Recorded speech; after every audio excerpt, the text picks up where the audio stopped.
ardaygii u sareeyay mashruuca shaqo qaran ayaa TV-ga caalamiga Royal TV warbixin siiyay sida uu warkaasi noogu soo diray wariyaheena Muuse Xuseen Xasan oo nooga soo warama gobolka Gibiley.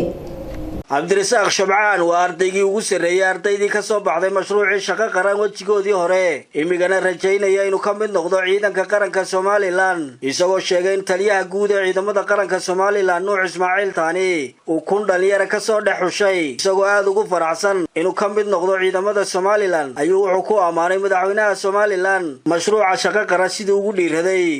isagoo dhalinta u soo jeediyay inay dhinac uga soo wada jeestaan horumarka dalka ayaan u faraxsanaa maadaama uu taliyo kun inan oo meesha joogay iga dhex yeedhay aad ayuu u mahadsanyahay gaar ahaan weliba anigoo taliyaha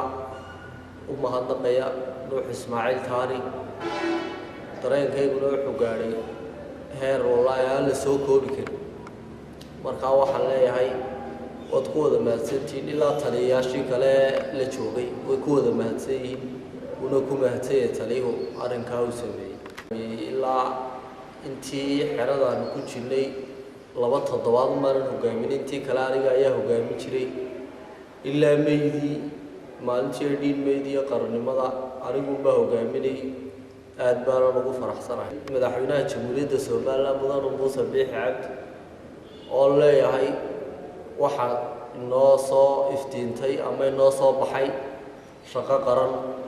markaa dhalinyar walba way ka qayb gali doontaa hadii Ilaahay ninkii Ilaahay ku simo waa laga wada qayb gali doonaa loo wada diyaar garoobo loo dadaalo waxa leeyahay dhalinyartaas yani ka niyad jabin waxa loo sameeyay waa tahriibta iyo shaqo la'aanta dhalinyarta uu ka koob yahay shaqo abuurkii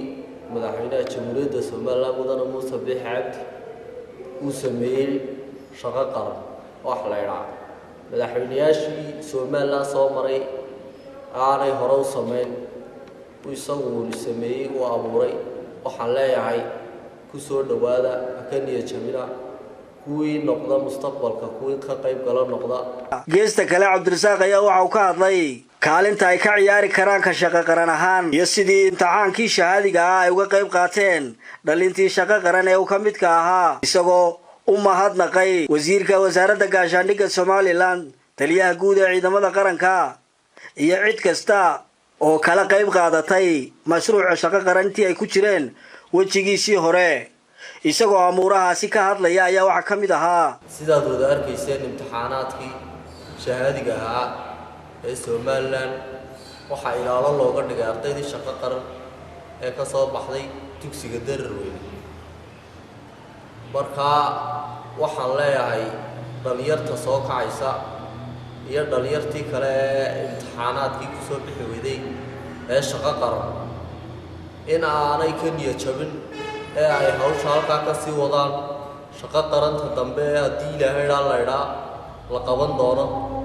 inay ka mid noqdaan ku dambiyaha magaalada Arabsiyo Xamse Xaaji Xuseen